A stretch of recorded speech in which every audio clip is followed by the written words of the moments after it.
안녕하세요. 일본 꿀팁 베트남입니다. 저번 시간에는 베트남이 왜 공산주의를 택했는지에 대해서 말씀을 드렸는데요. 기나긴 세월 동안 프랑스, 일본, 그리고 중국도 있었죠. 여러 강대국의 손아귀에서 식민 생활을 하다가 독립을 갈망했고 그 결과 베트남의 노동계층, 공산주의자, 민족주의자들이 합쳐져서 베트민을 결성하게 되었습니다. 그리고 미군 등의 지원을 받아 결국 독립을 쟁취했는데요. 1945년 독립선언을 했다고 모든 게 끝난 것이 아니었어요. 오히려 진짜 갈등은 그때부터 시작이 되었고요. 그 독립을 인정하지 않는 외부 세력이 존재했기 때문입니다. 그래서 오늘은 독립을 쟁취했던 베트남이 어떻게 다시 전쟁을 시작하게 됐는지, 그리고 우리도 참전했던 Dirty War라고 하는 더러운 전쟁 왜 일어났는지, 월남전이 왜 일어났는지까지 한번 확인을 해보도록 하겠습니다. 그럼 출발하시죠. 가장 먼저 베트남에 시비를 건 거는 프랑스입니다. 프랑스는 전쟁에서 사실 졌다가 어떻게 팀이 캐리를 해줘가지고 다시 복귀를 했죠. 그래서 비시 프랑스라고 나치 독일화에 있던 괴뢰 정권으로 보통은 보는데요. 나치가 패망하고 다시 프랑스 정부가 세워지면서 본인들의 식민지를 복귀하려는 움직임을 보였습니다. 하지만 1954년 디엠비엠프 전투 이후 프랑스는 도망을 갔어요. 철수를 했고요. 베트남이 다시 독립을 쟁취하는 것처럼 보였습니다. 곧 열린 제네바 협정에서는 베트남의 기대대로 하나의 국가로 완전히 통합은 되지 못했고요. 임시적으로 남북으로 분단이 되었습니다. 북베트남은 호치민 중심의 공산주의 정권, 남베트남은 미국이 지원하는 반공 정권이었어요. 표면적으로는 임시분단 후 통일선거라는 조건이 붙었지만 결정적인 문제가 발생을 했습니다. 선거를 하면 호치민이 압도적으로 승리할 가능성이 높았기 때문입니다. 실제로 당시 CIA의 문서에 따르면요. 호치민의 지지율이 전국 70에서 80% 수준으로 평가되었다고 합니다. 즉 민주주의 절차를 그대로 적용하면 베트남은 미국이 가장 두려워하는 공산주의 국가가 되는 것이 뻔했어요. 이거는 무조건 막아야겠죠. 그렇기 때문에 미국은 도미노 이론이라는 것을 계기로 베트남에 개입을 하게 됩니다. 도미노 이론이 뭐냐면요. 베트남이 공산화가 된다라고 하면 라오스, 캄보디아, 태국, 나아가 동남아 전체가 공산화가 될 수 있다라는 우려가 섞인 이론이었습니다. 한국 전쟁 이후 나온 이론이긴 한데요. 우리나라를 지킬 때도 비슷한 이유로 미국이 그리고 자유민주주의 국가들이 한국에서 우리를 위해 전쟁을 같이 해줬죠. 이 논리에 따라 미국은 점점 더 깊이 베트남에 개입을 하게 됐고요. 초기에는 군사 고문단 수준이었지만 1960년대 들어서는 본격적인 전쟁 개입으로 확대되었습니다. 그 전환점이 바로 통킹만 사건이에요. 제가 항상 느끼는 게 지금도 미국이랑 이란이랑 전쟁을 하잖아요. 지금은 잠깐 휴전을 맺고 2주 정도 평화조약을 체결한 상태예요. 근데 미국이 이란에 개입할 때 굉장히 단순하게 접근을 해요. 항상 그냥 우리가 마음에 안 드는 정권, 지금은 이슬람 근본주의 아니면 극단주의라고 할 수 있겠죠. 이런 국가들 다 쳐낼 거야 라는 생각으로 오는데 실제로 거기에 살고 있는 사람들, 대중들의 인식이랑은 좀 별개예요. 지금도 정유시설, 핵폭탄, 핵시설 이런데 폭격하겠다고 하면 일반인들 나와가지고 막 막지 않습니까? 이게 이제 이란 혁명수비대에서 강제로 시키는 거다라고 얘기도 하지만 실제 민중들도 그런 행동을 지지하는 경우가 꽤 많아요. 우리 입장에서 보면 이해가 안 되는데 그들 입장에서 보면 갑자기 처음 보는 외세에서 와가지고 지 멋대로 하겠다. 그러니까 약간 식민주의, 지배자 이런 느낌이 강하게 냄새가 나요.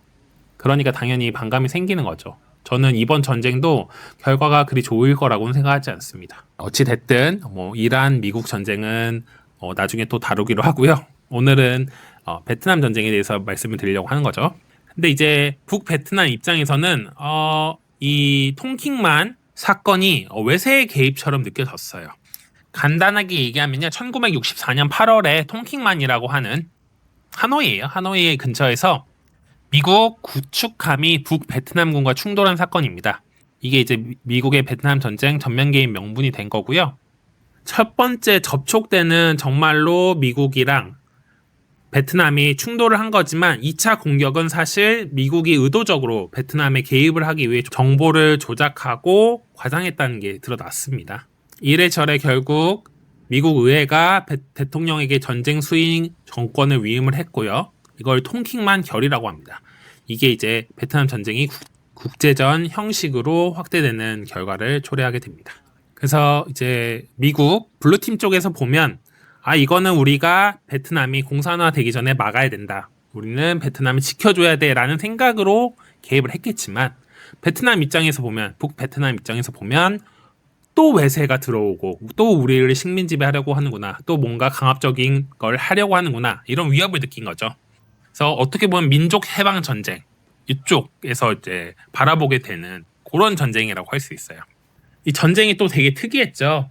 정규군 vs 정규군 이런 느낌이 아니고요. 북베트남은 베토콩이라고 해가지고 게릴라 전술 주로 사용했습니다. 정면 승부를 피하고 지역 주민들과 혼합이 돼서 장기전으로 끌고 가는 그런 전략을 했어요. 반면에 미국은 지금까지 성공했던 압도적인 화력, 공군 중심 전술, 기술 기반 전쟁 이런 걸로 이제 밀어붙였죠, 힘으로.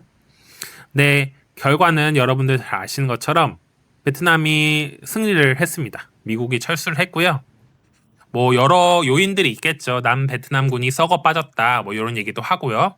혹은 뭐 정글, 기후 탓에 공군의 화력의 지원을 잘 받지 못했다.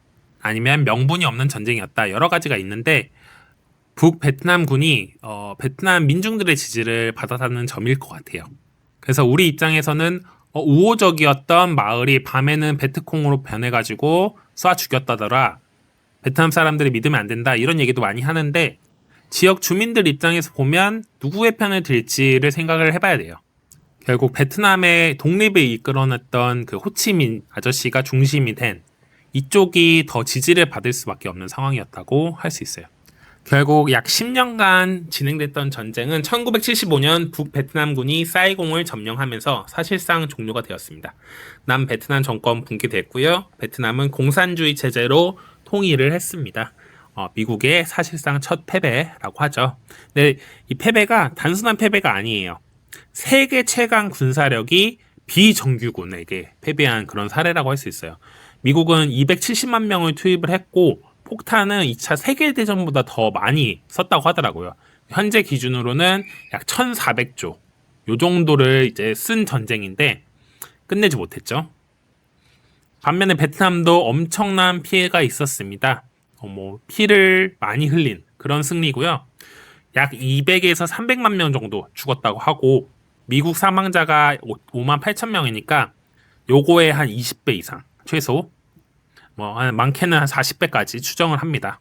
그만큼 많이 힘든 전쟁이었고 이때 사용했던 에이전트 오렌지라는 게 있어요. 고엽제 때문에 토양 오염, 유전자 변형, 기형아 출산 문제가 아직까지도 지속이 되고 있는 게 베트남의 현실입니다. 중부 지역 가면요, 그 가족 전체가 기형아인 사례도 있어요. 뭐 교육의 무지 이런 것도 있고, 그리고 이런 영향이 어떻게 끼칠지 그런 거에 대해서 뭐 준비나 아니면 뭐 예방 이런 게 없었던 것도 있죠.